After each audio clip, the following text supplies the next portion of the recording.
la parasitosis que son transmitidas en diversas regiones. ¿En dónde se transmite más o menos? ¿Qué creen ustedes? Cierto. Pregunta de examen teórico de epidemiología en siguiente semestre. ¿Dónde va a ser el Loreto? El Loreto y transmisión de más o menos a. ¿Y a qué grupo parasitario pertenece? Viendo la imagen, la parte inferior, ¿qué aspecto tiene el parásito? ¿Es alargado? Tal vez ustedes no están observando ahí que es cilíndrico, pero es un gusano cilíndrico, ¿no? Tal vez les hace recordar lo que fue hasta el lumbricoides, estrongiloides, entonces es un nemátodo. Solo que aquí en su desarrollo va a estar presente el tejido subcutáneo, pero también se puede detectar la presencia del parásito en la sangre, pero bajo un estadio que va a ser la microfilaria. Ya sobre las especies de importancia del plasmodium están representadas ahí. ¿Cuál de ellas sí es transmitida o es considerada zoonótica? La parasito. Una que sea zoonótica. ¿Cuál creen ustedes que es zoonótica? La última. La Naulesi. Pero no se vayan a confundir porque Naulesi no se ha detectado aquí en Perú, es del continente asiático. Aunque se vienen haciendo estudios, ¿no?, para ver si hay especies de plasmodium que sean zoonóticas en nuestro territorio. Por el momento tal cual no se ha encontrado. Sobre su desarrollo, ¿cuál va a ser el estadio infectivo? El esporozoíto, ahí ustedes ya han indicado previamente, ¿no?, que el parásito necesita tener un desarrollo al inicio a nivel hepático, ¿no? Va a invadir los hepatocitos. ¿Qué va a hacer en el hepatocito? Va a ir transformándose, ¿no? Tiene un desarrollo, porque aquí ¿qué sucede? Ingresa el esporozoíto, se transforma en trofozoíto y luego empieza a reproducirse de forma asexual, formando el esquizonte. ¿Y el esquizonte está constituido de qué? ¿Cómo se llaman sus unidades? Merozoitos. Si son recién, los merozoitos lo que tienen la capacidad de invadir los eritrocitos. Entonces ahora ya que el merozoito puede invadir el eritrocito, se va a dar el ciclo eritrocitario y este parásito también va a ir pasando por otros estadios, ¿no? ¿Qué estadios serían aquí? Trofozoito joven, Trofocito hepático. ¿Ah? ¿Cómo? No, sí me habla. Trofocito hepático. Aquí anterior sería hepático. Ajá. Ya. Pero ahora como ya estamos en sangre, podríamos decir el trofozoito hemático. También dice trofozoito en forma de anillo. En ambos casos va a haber trofozoito, pero la finalidad es que, ¿qué es lo que va a suceder dentro del eritrocito? El parásito se va a ir transformando, pero ¿con qué objetivo? Se transforma ahora de merozoito pasa a trofozoito joven, maduro. En el eritrocito el parásito también va a reproducirse de forma asexual formando el esquizonte y permitiendo así la formación de nuevos merozoitos. Para que salga el merozoito, ¿qué va a hacer? ¿Qué va a hacer a la célula? La va a lisar, ¿no? ¿Y qué efecto podría tener la lisis de la célula? Microproductos. Que el vaso se llene de desechos. Hay desechos tóxicos, ¿no? Porque va a liberar su contenido. Aquí uno de ellos que va a ser bien importante es que este parásito tiene la capacidad de digerir hemoglobina. Se ha formado un pigmento conocido como el pigmento malárico o también denominado como hemoseína. Esto se puede quedar concentrado a nivel hepático, a nivel cerebral, a nivel del vaso, teniendo un efecto así severo en el ser humano y principalmente para aquellas especies que causen casos graves, ¿no?, como el caso del Plasmodium falciparum. Esto es a nivel del eritrocito, el parásito se va pasando por los estadios del trofozoito joven, maduro, el esquizonte, pero en algún punto este parásito se va a ir diferenciando en otras células, ¿no?, otras unidades que van a ser los gametocitos. El micro y el macrogameto van a estar presentes en la sangre, pero ¿por qué creen ustedes que se forman estos gametos? ¿Y por qué necesariamente en la sangre? Porque estos van a ser ingeridos Por el mosquito, ¿no? Si no están en la sangre va a ser problemático que haya la transmisión por medio del vector. Entonces, como el vector toma sangre, al momento de tomar la sangre va a ingerir los gametocitos. Y eso va a permitir que la continuación del ciclo biológico. Ya en el vector lo que sucede es la reproducción sexual, la fusión de los gametos, la formación del ooquineto hasta el ooquiste, y en el ooquiste de forma interna se van a ir formando los esporozoites. Estos suben a la glándula salival del vector y va a permitir en esta oportunidad la transmisión del estadio infectivo, que es el esporozoite. Con respecto a las especies de Plasmodium, ¿cuál de ellas ¿cuáles de ellas de repente son las que pueden formar ignosoido? ¿Y a qué se refiere? La Vivax y Ovalé. Vivax y Ovalé las dos, y la que tiene importancia aquí en nuestro territorio Vivax. sería Vivax. ¿Y por qué se da la formación de este ignosoido? ¿En dónde se da la formación? En el hígado y mantiene estado de no la y luego puede tener recaídas. Se pueden producir recaídas a futuro. Medidas de prevención, ¿cuáles ustedes podrían tomar en cuenta? Uso de repelentes, ustedes van a la región amazónica. ¿Han viajado? ¿Uno de ustedes ha viajado a Quito, a Cumbres, a Martín? Ahí les dan recomendaciones, ¿no? El uso de repelentes, evitar la exposición de la piel por largos periodos, el uso de los mosquiteros en las zonas endémicas. Si alguno tiene la suerte de repente de hacer su serum en estas áreas que hay transmisión justamente de malaria, se van a percatar que la recomendación va a ser la siguiente, que ustedes, muy aparte de colocar malla en las ventanas de las viviendas, también duerman con un mosquitero, algo que va a proteger totalmente la cama, para evitar justamente la picadura de este vector. Y en la parte del diagnóstico, ¿qué podrían tomar en cuenta? La gota gruesa es el gol estándar. No se confunda, el gol estándar es la prueba de oro que te permite el diagnóstico. Es lo primero que va a pasar por tu cabeza para hacer el diagnóstico de esta parasitosis. Pero en caso de no encontrar parásito, o puede presentarse también una coinfección, ¿no? Porque hay zonas en las cuales hay transmisión tanto de viva como de falciparum. Y los trofozoitos muchas veces no nos ayudan a poder diferenciar estas especies. Puede existir sí o sí coinfección. Entonces, en esas oportunidades tal vez pueden complementarlos con otras pruebas de laboratorio, por ejemplo el PCR. Pruebas inmunológicas es bastante raro que lo utilicen, pero tal vez se pueden tomar en cuenta. Hay pruebas rápidas, principalmente en las zonas endémicas, ya que hay lugares que son tan alejados que es difícil poder llevar los equipos para hacer el diagnóstico. Entonces se utilizan pruebas rápidas. Dentro de las características de los parásitos, ¿qué es lo que va a suceder? Para Plasmodium vivax, si ustedes hacen un frotis sanguíneo, gota gruesa, ¿qué estadios del parásito van a poder observar? Trofozoito joven, ¿qué más? Maduro. Para vivax ustedes van a ver todos ellos. Van a ver trofozoito joven que ven aquí en el 1 y el 2. En el 3 ya está aumentando su tamaño el trofozoito.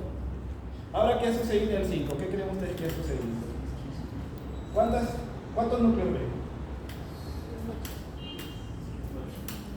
Hay 8, pero más o menos. Pero, ¿por qué ha aumentado? ¿Qué puede haber sucedido? ¿Qué es lo que está haciendo el eritrocito del parásito? Se está reproduciendo asexualmente, ¿no? Entonces, en el 5 ya es la formación del esquizonte. 5, 6. Eso va a ser característico del esquizonte. Y en el caso de los gametocitos, ¿qué aspecto tiene? Según lo que ustedes están viendo. Ovalado, redondeado, ¿no? Ya. El día del examen, ustedes, si se percatan en esta representación, se está colocando en el 8 el macrogameto, que es la célula masculina, no, femenina en este caso, y el 9 el microgameto, que es la célula masculina. Entonces, profesor, el día del examen práctico, yo tengo que diferenciar si es micro, si es macro. No les voy a complicar la vida, solo basta que ustedes lo identifiquen como gametocito.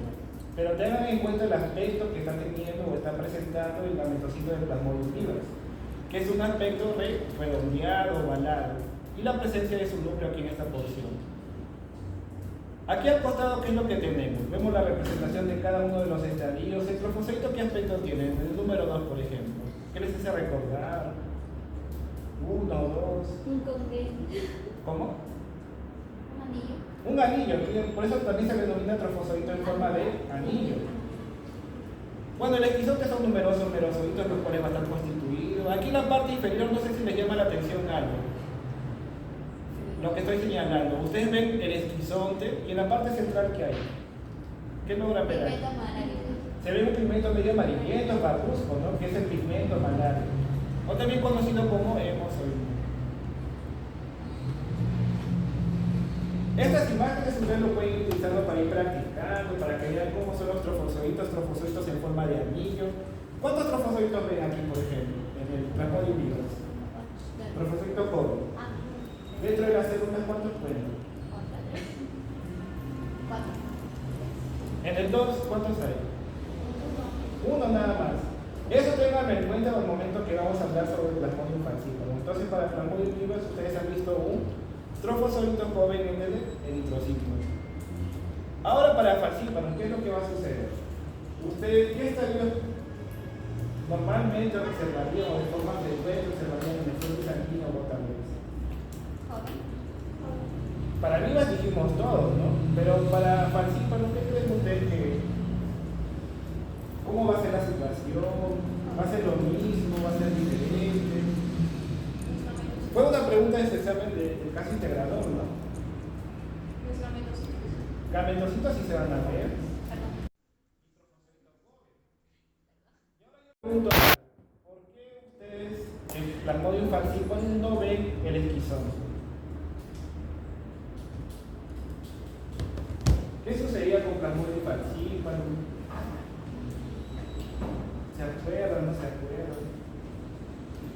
En vivas tengan en cuenta que ustedes van a ver todo, trofocito joven, maduro, esquizote, gametocitos, pero para falciparum, ¿qué va a suceder?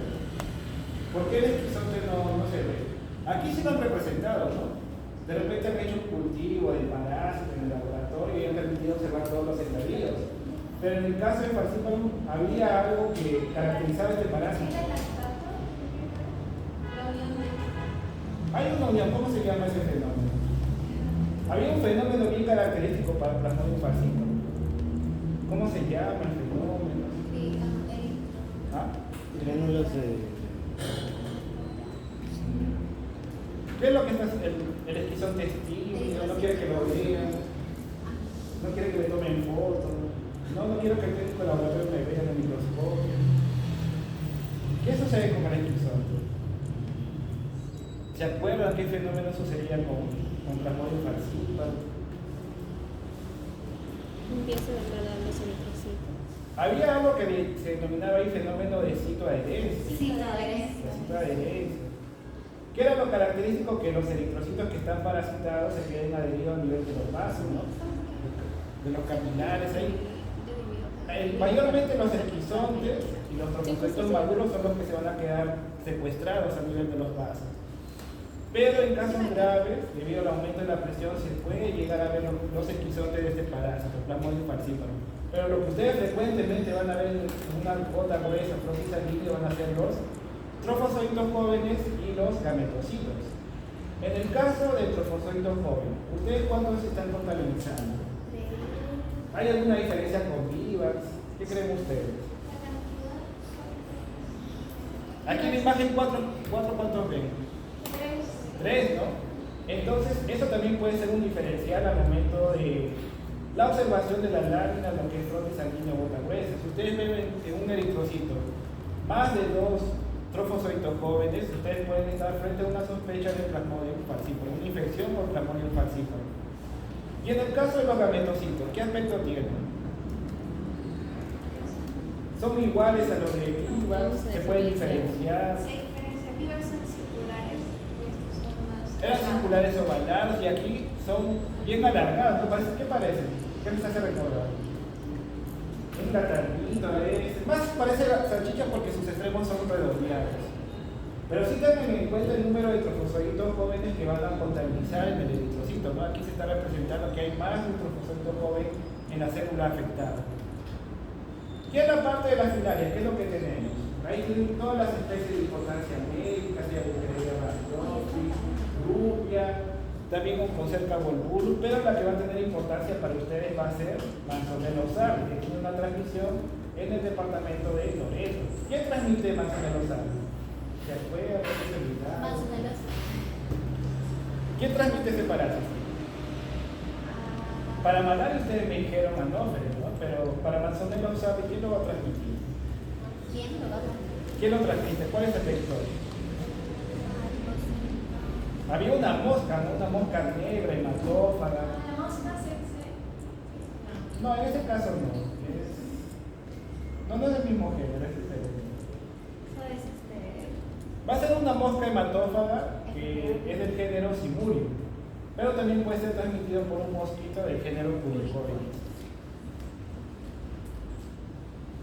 Bien, en la parte de estos parásitos, ustedes claramente podrían hacer la observación de los estadios adultos, pero es complicado hacer la obtención de estos estadios. Pero hay un estadio que ustedes sí van a poder visualizar, que es conocido como la microfilaria. La hembra, después de haber sido fecundada, ustedes lo usan para los nemátodos. ¿Qué escuchaban? Si la hembra era fecundada, ¿qué es lo que va a empezar a eliminar la hembra? Los huevos, ¿no? Ya, pero en el caso de las filarias, la hembra ya no va a eliminar huevos, sino que directamente va a eliminar las larvas. Por eso es que la hembra es vivípara. Estas larvas pueden caer en la circulación, pueden estar presentes justamente en la sangre, y mediante esta muestra ustedes pueden detectar el estadio infectivo, el estadio evolutivo conocido como microfilaria. En el caso de la microfilaria, es el primer estadio larvario que presenta el parásito. Ustedes ven características, ¿no? La presencia de los núcleos en la región cefálica, en la parte central, en la cola también. Aquí del lado derecho se hace una representación de que muchas veces los investigadores, para poder identificar estas filarias justamente, contabilizan el número de núcleos presentes tanto en la región cefálica como en la cola. Pero a su vez también pueden tomar en consideración la presencia de una cubierta que va a proteger a la larva, que es conocida como la vaina. Esa vaina solo lo presenta Buchereria y Brulla. Manzonella osati no va a presentar una vaina. Entonces, en la transmisión de Manzonella osati, ¿cuál va a ser el estadio infectivo? La larva L3, transmitida por la picadura del vector. Posteriormente, los parásitos se transforman en adulto endógeno a nivel subcutáneo. Y en caso de la hembra haber sido fecundada, ¿qué es lo que va a suceder? La formación de las microfilarias, las que pueden ser detectadas. ¿Mediante qué pruebas laboratorios se podrían detectar? ¿Qué creen ustedes? Ya saben que la microfilaria es la que se puede considerar como el periodo diagnóstico de esta parasitosis. Pero ¿cómo ustedes podrían observar? Puede ser gota gruesa, puede ser flores sanguíneas de igual forma. Método diagnóstico, entonces ustedes ya conocen. Para el día de hoy, entonces, ¿qué es lo que van a tener en la parte del microscopio? Solo la larva, conocida como microfilaria del parásito. Y recuerden que no tiene vaina de protección, a diferencia de Buchereria, Bancrosti o Brulla. Con respecto a los vectores, ahí tienen representados los estadios adultos de Aedes, de Anófeles y de Culex. En el caso de Aedes, ¿ustedes cómo identifican ese mosquito? Creo que como cultura general ustedes deben saber cómo identificarlo. Ven aquí el adulto, que es un mosquito negruzco, y que ven en su cuerpo la presencia de manchas blanquecinas, ¿no? No sé si ustedes se han percatado que aquí en la facultad hay presencia de adultos de Aedes. No sé si aquí al costado haya acumulado agua de repente. ¿No se han dado cuenta? Sí. Yo un día estuve un sábado aquí en práctica, y hasta aquí al cuarto piso ya estaban entrando adultos de Aedes. Lo había guardado dentro. Voy a ver si aún está dentro del frasco. No sé si lo habrán notado, pero terminé atrapándolo intacta por suerte. Pero no sé muy bien qué puede estar sucediendo, si de repente hay algún caño cerca, aquí al costado. Creo que aquí al costado del pasto, ¿no? Debe haber algo que usan para regar las plantas. Y debe haberse acumulado algo que favorezca el desarrollo del mosquito, ¿no? En el caso de Anófeles, ya saben la importancia que va a tener que para la transmisión de malaria. Lo característico es la posición en reposo, que forma un ángulo de 45 grados. Y en Culex, bueno, termina siendo el mosquito que tiene mayor distribución aquí en nuestro territorio. Muchas veces en sus casas ustedes seguramente han sido perturbados por un mosquito, se han durmiendo, se habrán asustado, no habrán pensado seguro es Aedes, pero mayormente termina siendo la presencia de ejemplares de Culex. Cuando lo matan, ahí ya se dan cuenta que la coloración es diferente. En su desarrollo, ¿qué es lo que sucede con los mosquitos? Ellos sí o sí necesitan del agua para poder hacer o desarrollar sus estadios larvarios.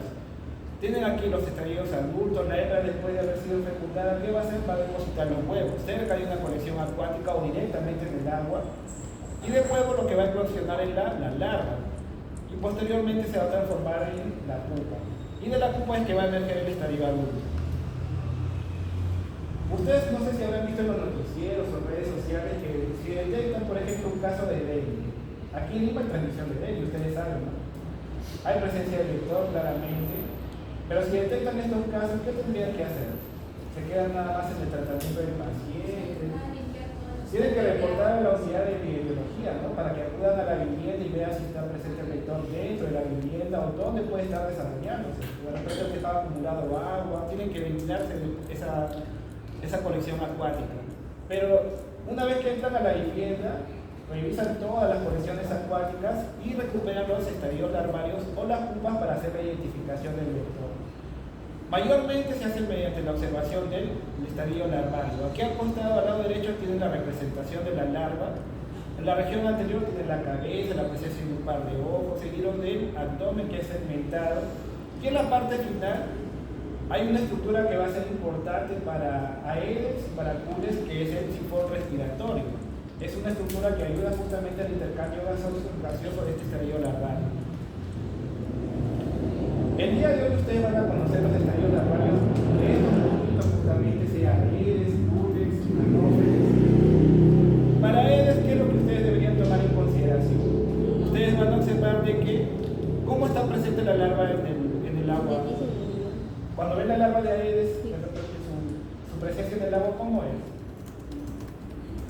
¿Cómo ven aquí la presencia de la larva? Esta es la superficie del agua. Cerca del agua. Y hay un tubito, ¿no?, que está permitiendo el contacto con el medio externo. Eso es el sifón. De Aedes, su sifón es corto, parece más gordito. De Anófeles, ¿cómo está la larva en la posición? En dirección al agua, la superficie del agua. Está pegada, no está de forma horizontal de igual forma. La larva de Anófeles carece de sifón respiratorio. Va a presentar unos orificios en cada uno de los segmentos del abdomen. Y en el caso de Cules, ¿qué es lo que está sucediendo? Sí se ve que presenta un sifón, pero ¿cómo es el sifón? Más largo. Es más largo, ¿no? Es más delgado. Entonces, esas características ustedes pueden tomar en cuenta para poder diferenciar estos estadios larvarios. Bien, vamos a ir ahí analizando unas preguntas, a ver qué es lo que ustedes pueden indicar al respecto.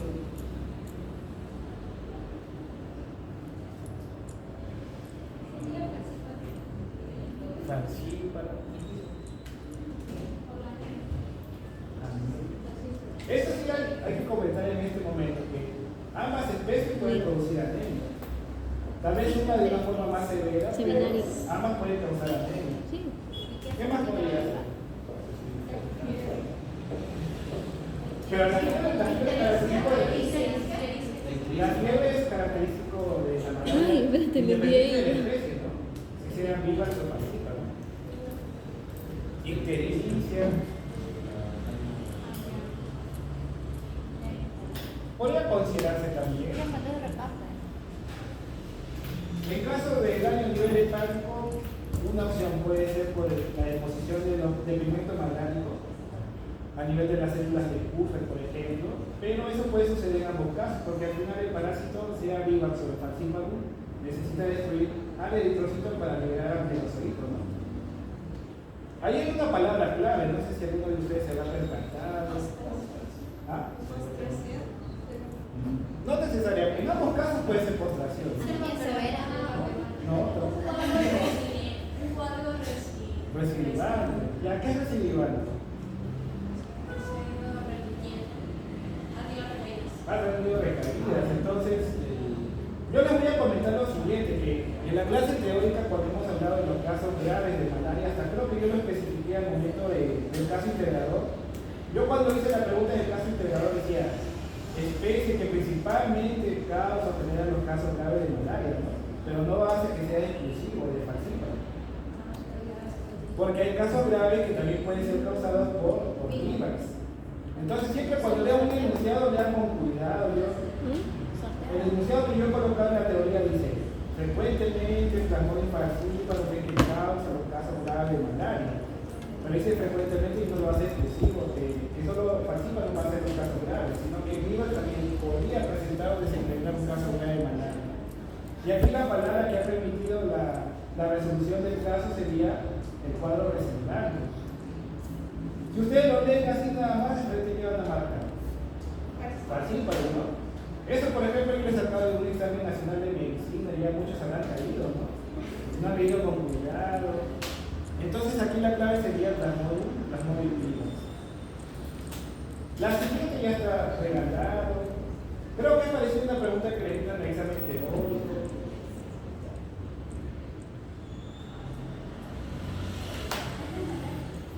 De frente hay nada más, no malaria.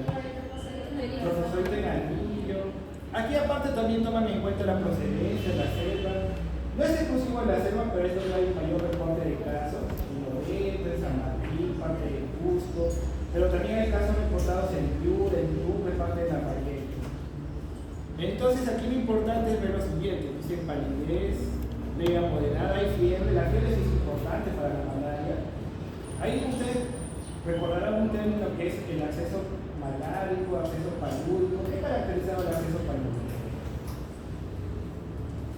Fiebre es una de ellas, ¿qué más? Sudoración y escalofríos. Siempre eso recuerdo que lo tengan bien en claro. También puede estar acompañado de dolor de cabeza, dolor muscular, pero lo principal es la fiebre, la sudoración profusa y también los escalofríos. Bien, ahora aquí vamos a pasar, chicos, las clases que hicimos correspondientes a esta semana, ¿no? Lo que es la cisticercosis y la hidratidosis. En el caso de la cisticercosis, ¿cómo ustedes se infectan? Por huevos. ¿Qué comen ustedes? Los huevos. Los huevos, o sea, no se vayan a confundir ustedes. Yo siempre he tratado de dejar eso claro, ¿no? En la primera clase, cuando conocieron a Teniasodium, ustedes la conocieron causando teniasis. Para teniasis, ustedes ingerían la carne del cerdo, ¿no? Contaminada con el larva cisticerco. Pero para que ustedes tengan cisticercosis, lo que van a ingerir de forma accidental es el huevo. Y el huevo es microscópico. Es pequeñito, casi 50 micras. Ustedes necesitan sí o sí un microscopio para poder observarlo. Entonces, para que tengan cisticercosis, ustedes ingieren el huevo. Y en ustedes ese parásito en que se va a transformar en el larva cisticerco. ¿Y dónde se puede alojar esta larva cisticerco? Creo que hasta el momento no lo han encontrado muy bien parásito. Pero cuando hablamos de cisticercosis, a nivel cerebral, ¿qué más? ¿Es exclusivo del cerebro? Puede ser a nivel muscular, también a nivel ocular. A nivel del corazón también se ha detectado su desarrollo, subcutáneo de igual forma. Estos al menos son larvas cisticerco viales. El día de hoy ustedes van a ver tanto de larvas cisticerco coloreada, el corte hidrológico y también de una muestra fijada en formol. Del lado derecho, ¿qué tenemos representado? El quiste hidratídico. ¿Qué causa la hidratidosis? ¿Cómo se llama el parásito?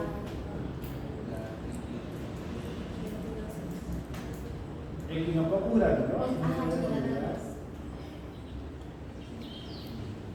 ¿Y este parásito cómo crece? ¿Cómo es su crecimiento? ¿Es rápido? ¿Es lento? Ustedes en el pasito creo que han respondido, ¿no? Para hidratidosis ustedes ingieren el huevo del parásito. Una vez que ustedes lo han ingerido, este parásito, el huevo pierde su cubierta, se libera la larva mucófera sacando, pero puede afectar diversos órganos, el hígado, el pulmón, el cerebro. Pero ¿cómo es su crecimiento en estos órganos? ¿Es rápido? ¿Es lento? En este caso va a ser lento, va a crecer 1 centímetro por año. Y la persona va a presentar las manifestaciones con el pasar de los años. Si de repente adquirió la infección siendo niño, va a presentar las manifestaciones en una etapa adulta. Y aquí al costado que tenemos representado, no vayan a pensar que esta imagen que tienen, que se está señalando en el puntero es todo el quiste hidratídico. Ustedes solo están viendo un fragmento del quiste hidratídico. Y el quiste hidratídico ustedes van a percatarse que tiene membranas o capas, ¿no? La capa adventicia, la que tiene los dedos frente al parásito, y las que son propias del parásito, que es la capa laminar y la capa germinativa. Siendo la germinativa la que va a permitir la formación de las vesículas crujígeras. Bien, en el caso de la cisticercosis ya está de más, que quede bien claro que ¿qué es lo que van a ingerir ustedes? El huevo del parásito, sea en agua o alimentos contaminados por dicho estadio infectivo. Pero hace poco ustedes dijeron, ¿no? Que ustedes ya ingieren el huevo, este parásito, la larva cisticerco se puede desarrollar a nivel del cerebro, a nivel del corazón, a nivel muscular, pero ¿cómo llega? ¿Cómo llega al cerebro? A través de la sangre, ¿no? Porque el huevo, ¿ustedes han conocido el huevo de la tenia? Dentro de este huevo hay una larva, ¿no? Una larva exacante o cópera, con ayuda de su gancho va a ir atravesando la pared intestinal y mientras atraviesa, ¿qué va a suceder? Va a caer la circulación, y es la circulación la que va a permitir su llegada a diversos órganos, sea a nivel cerebral, a nivel muscular, entre otros. En el caso del tipo de hospedero en la cisticercosis, ¿nosotros qué tipo de hospederos somos? Intermediarios, no solamente estamos albergando el estadio larvario. Eso sí ténganlo bien claro. Seríamos definitivos si nosotros agregáramos el adulto, pero adulto es cuando el parásito está causando la pequeña cisticercosis, cuando ustedes arman la larva cisticercosis. En el diagnóstico, por ejemplo, si es una neurocisticercosis, ¿cómo harían el diagnóstico?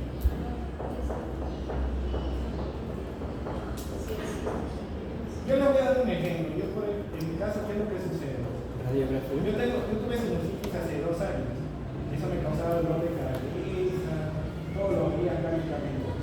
Y ahí me recomendaron, ¿no? Tienes que ir a un neurólogo. ¿Qué va a hacer el especialista? O en el caso de ustedes, ya cuando estén en parte clínica, ya sean médicos. Tengo un paciente con dolor de cabeza, muestra presentando crisis epiléptica. ¿Qué harían ustedes? Estudio de imágenes, sea resonancia. Ya hacen su estudio de imágenes, pero la imagen va a ser definitivo para que ustedes digan que es cisticercosis. Presuntivo, ¿no? Entonces, eso tiene que ser complementado con otras pruebas de laboratorio.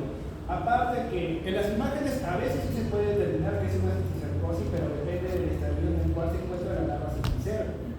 Si se encuentra en un estado vesicular, ustedes sí lo pueden identificar como larva cisticerco porque pueden apreciar la presencia del escores imaginado, ¿no? Pero ya conforme va a ir alterándose la larva cisticerco debido a la respuesta inmune, ya en una etapa coloidal, granular y calcificado ya es complicado. Y en esas situaciones se deben utilizar como complemento las pruebas inmunológicas, que hacer la detección de anticuerpos frente al parásito. Yo les pregunto lo siguiente: ¿ustedes solicitarían un examen de heces en un paciente que sospecha que tenga cisticercosis, tendría sentido, y se les pase por la cabeza? No me vayan a estar mal cuando llegan a la clínica, me van a torturar después los doctores.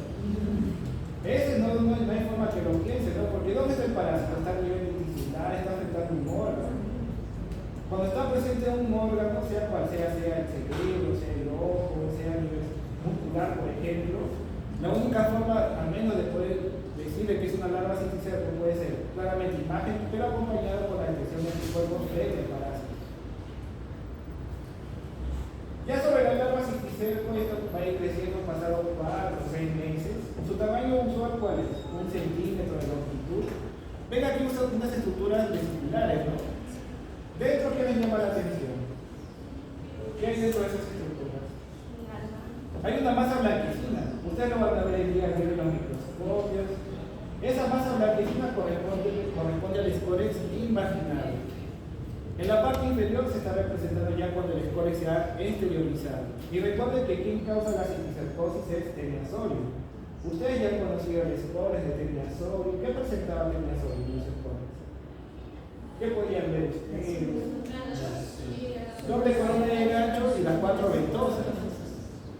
Eso ustedes sí lo pueden ver con calma en el microscopio, pero el día de hoy ustedes también van a ver que un corte histológico. Piensan algunos de ustedes, haga una extracción de esta larva cisticerco, aunque ya de forma cerebral es muy complicado que hagan el uso de un método tan invasivo para la extracción de la larva cisticerco, pero tengan en cuenta que esta larva cisticerco también se puede desarrollar a nivel subcutáneo. En caso de que encuentren una cisticercosis a nivel subcutáneo, seguramente van a hacer un estudio patológico, van a hacer cortes histológicos. ¿Qué podrían observar ustedes en el corte histológico? Una estructura ovalada, redondeada, y dentro el escórex imaginado.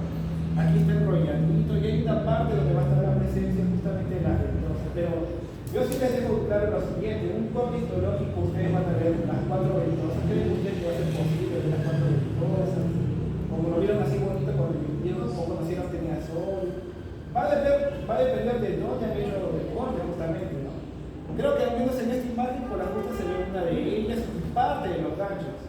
Voy a ver si en la lámina que tienen el día de hoy, si no me equivoco, se logran apreciar 2 ventosas y también por ser unos ganchos. Con respecto a equinococo granuloso causante de la hidroquinosis, ya ustedes saben cuál es el estadio infectivo, que es el huevo, cuáles son los mecanismos de transmisión, principalmente de ingesta accidental de este huevo en alimentos contaminados, también en agua. Los órganos que mayormente son afectados, pues además también, ¿no? Ya ustedes lo han mencionado, el primer puesto va a ser el hígado, segundo el pulmón, pero ¿cómo es que llega el parásito a estos órganos? ¿Qué creen ustedes? ¿Cómo llega el parásito al hígado? ¿Cómo llega al pulmón? Está ustedes no han conocido el huevo de Echinococcus granulosus. El huevo de Echinococcus granulosus se parece al huevo latente. También alberga una larva orcópera o desacanto. Entonces, por sus ganchitos puede atravesar la pared intestinal y caer a la circulación. El daño o la presencia de este parásito no es exclusivo del hígado, del pulmón. Si bien es cierto, son los que mayormente están afectados, aquí la imagen está indicando que hay otros órganos afectados, ¿no? El cerebro también puede llegar a nivel del vaso, a nivel óseo, ustedes vieron la clase teórica. Y en el diagnóstico, ¿qué es lo que va a suceder? ¿Cómo haría el diagnóstico? Por ejemplo, de una hidratidosis hepática. ¿Qué podría considerar? No hay una vez que va a depender del estado en el cual se encuentra el quiste hidratídico, porque este quiste hidratídico, así como la larva cisticerco, puede llegar a calcificarse, ¿no? Pero tengan en cuenta, si es un quiste hidratídico que está viable, es de gran tamaño, estos quistes hidratídicos, ¿cuánto pueden medir? 10, 20 centímetros, ¿no? ¿Y dentro qué tienen? ¿Se acuerdan que tenían los quistes hidratídicos? Viendo aquí esta imagen. Líquido, en gran cantidad, ¿no? Casi el 98% es líquido. Imagínense si ustedes intentan obtener una biopsia. Esto parece un globo, ¿cierto? Ya, si ustedes intentan extraer una biopsia, ¿qué podría suceder con el líquido? Se rompe.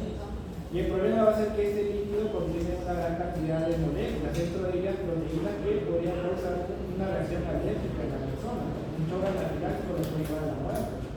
Entonces, estando a nivel hepático, ¿qué es lo que podría suceder? De repente la persona está sintiendo una sensación de llenura, abdomen luminoso en este caso. Podrían hacer un estudio de imagen y qué más.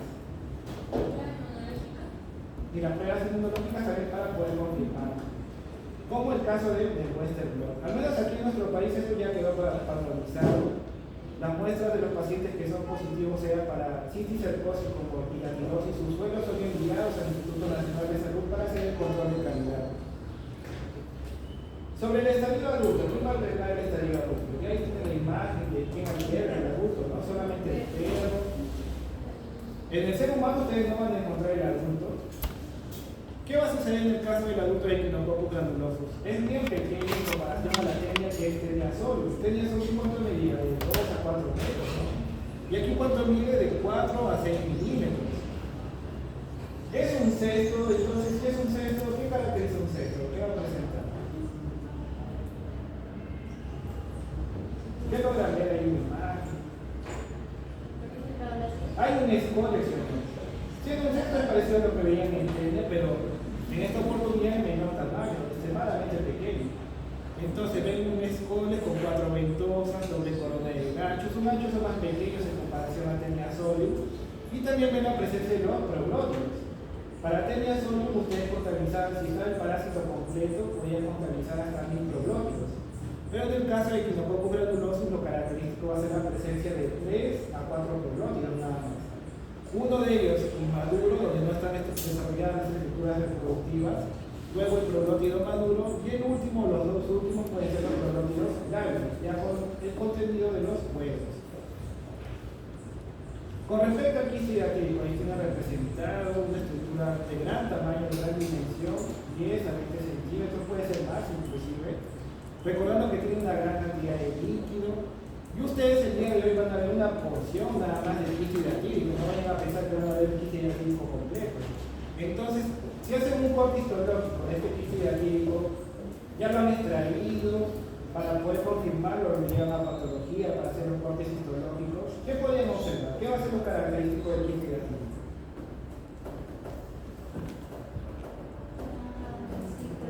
Ustedes van a ver las membranas o las capas, ¿no? ¿Qué van a ver aquí? La más interna es la capa germinativa.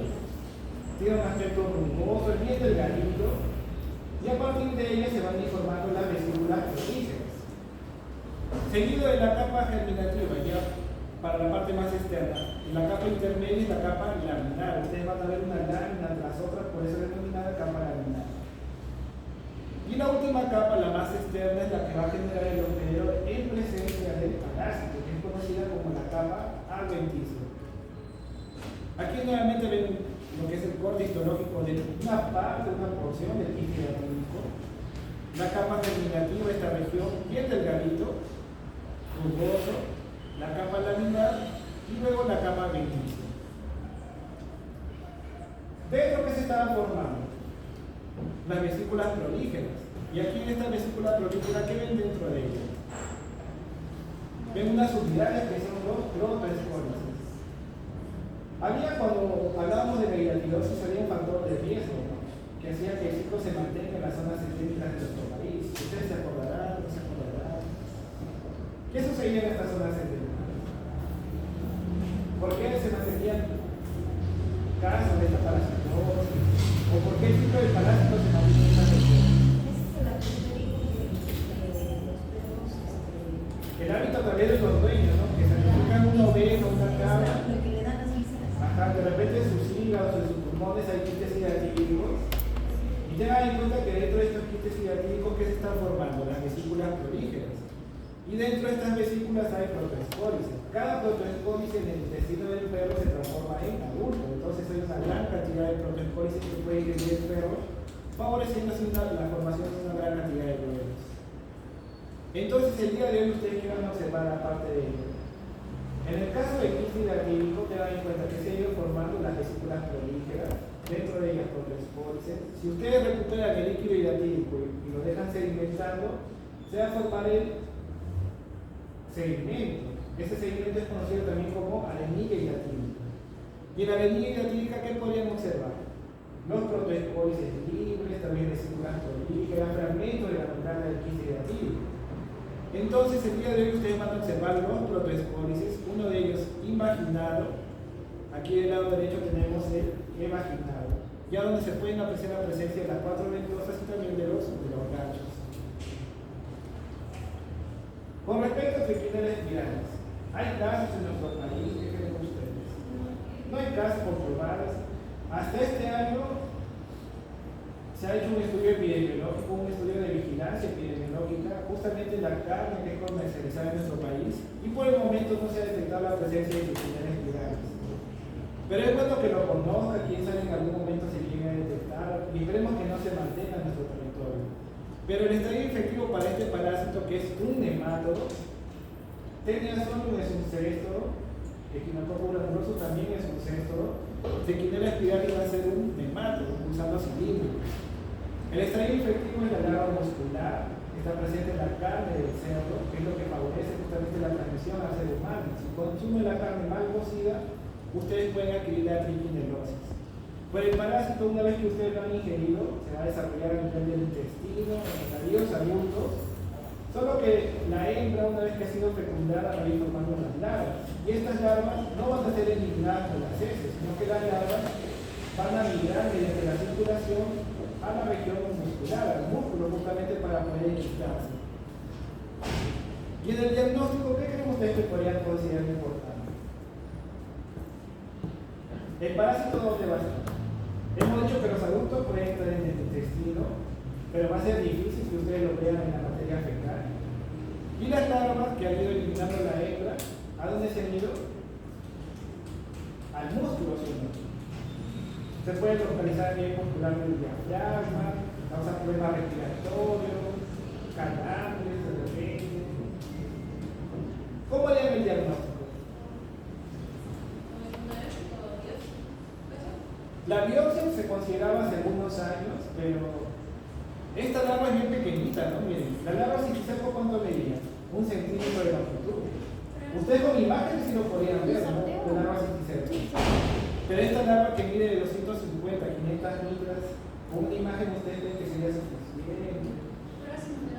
Las pruebas inmunológicas.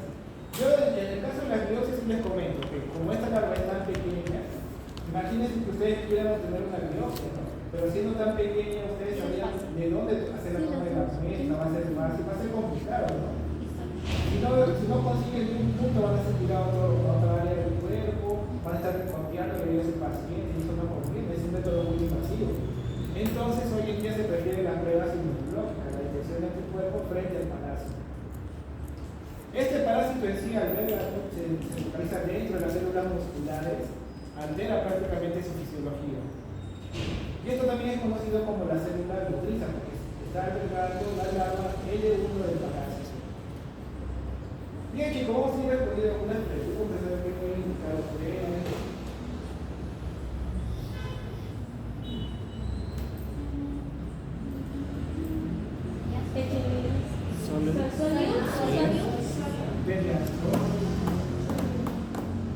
El quinococo granuloso puede afectar el cerebro.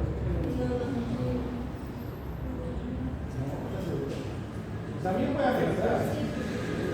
¿Cuál sería la diferencia aquí con el quinococo? Calcificados. Pero el quinococo también puede llegar a calcificarse. ¿Cómo es el crecimiento? Es rápido, ¿sí? La larva cisticerco, para que se desarrolle como tal, como larva cisticerco, demora de 4 a 6 meses. Mientras que el quiste hiatínico, su crecimiento es bastante lento, 1 centímetro por año. Entonces, ya por estudio de imágenes que han encontrado estructuras calcificadas, hay una buena respuesta del sistema inmunológico que ha permitido la muerte de la larva cisticerco. Y correspondería a teniasol. La siguiente, ¿cuál sería?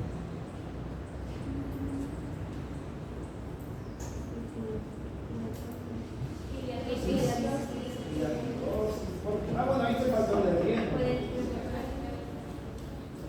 Pero hay otros detalles. ¿Dónde está el quiste hiatínico? Hígado. ¿Solo en el hígado? ¿Dónde más estará presente el quiste hiatínico?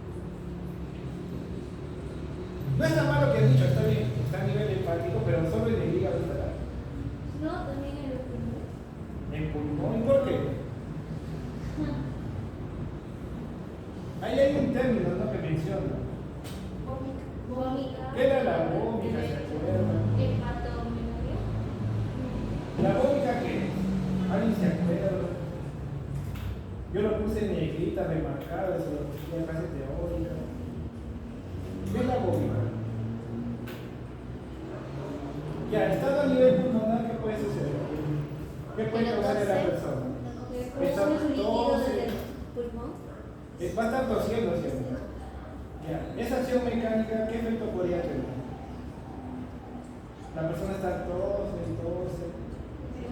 Esa es una acción mecánica ¿qué efecto podría tener esa acción mecánica frente al quiste hiatínico? Está tose. Se puede romper y su contenido por dónde va a ser eliminado mediante el expulso, ¿no? Eso justamente lo que es eliminado es conocido como vómito. ¿Y ahí qué podrían observar ustedes? Los componentes del quiste hiatínico pueden ser fragmentos de la membrana, las proteínas y también los protocólices. Por algo es que ustedes van a conocer los protocólices. Quién sabe que en algún momento ustedes se encuentren en un caso de hiatidosis pulmonar, suceda eso, ¿no? La ruptura del quiste hiatínico, y tengan que hacer el diagnóstico mediante la observación del escroto, de la presencia de los protocólices. Y la última pregunta, ¿verdad? Solo que en este caso no solo piensen en el parásito causando cisticercosis, también piensen que teniasol, ¿qué más causa en el ser humano? La teniasis. Entonces, muchas veces se habla de complejo teniasis, cisticercosis. Desde el punto de vista epidemiológico, ustedes tienen que pensar en ambas infecciones parasitarias, teniasis y cisticercosis. Entonces, bajo ese contexto, ¿ustedes qué podrían responder aquí?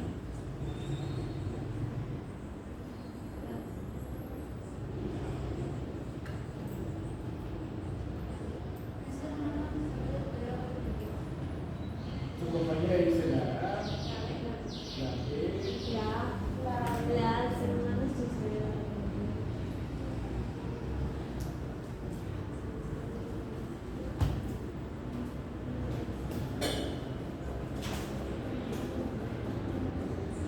La B. A ver, vamos a ir en parte.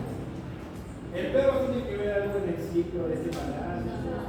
Ya lo tachan, ¿sí o no? La alternativa de creo que hubiese sido bueno que alejan de qué forma están hablando del diagnóstico definitivo, ¿no?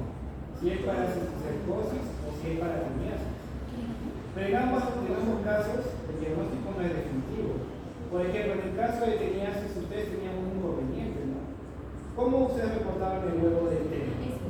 SP, ustedes no sabían si es sólido, si es alquilato. No es definitivo en este caso, en teoría sí no es definitivo. En cisticercosis siempre va a ser definitivo. Va a depender del estado en el cual se encuentre la larva cisticerco. Si se encuentra en un estado vesicular, ustedes lo pueden identificar como larva cisticerco en estado diario. Pero si ya está en granular, cuando ya lo clasificado, iba a ser un poco complicado. Siendo necesario el uso de las pruebas inmunológicas. Entonces, tanto en teniasis como cisticercosis, el diagnóstico no va a ser definitivo. Entonces, descartamos la alternativa B. ¿El adulto dónde se localiza? Cuando ustedes tienen la teniasis, ¿dónde estaba presente el parásito? Recuerden que es un cesto, ¿no? Un cesto no tiene sistema digestivo y adquiere los nutrientes mediante absorción. ¿Qué porción del intestino le es favorable para obtener sus nutrientes? ¿Ah? Miren cómo está. ¿Dónde se lleva a cabo la absorción de nutrientes? Ya, entonces en este caso ustedes tienen que considerar que el parásito adulto tiene que estar en un área favorable para permitir la absorción de los nutrientes. Los cerdos, ¿qué tipo de hospederos son? Intermediarios, ¿sí? Tengan en cuenta. ¿Por qué le dicen intermediario? ¿Qué está albergando la carne de cerdo? La larva cisticerco. Si el hospedero está albergando una larva, ustedes son hospedero intermediario. Y aquí, en la primera clave que dice, cuando ustedes veían teniasis, cisticercosis, ¿quién es el hospedero definitivo de este parásito? Solamente el ser humano. No hay otro hospedero definitivo, únicamente el ser humano. Eso sí tengan en claro, no se vayan a confundir más adelante. Bien chicos, entonces vamos a ir avanzando las observaciones en este momento.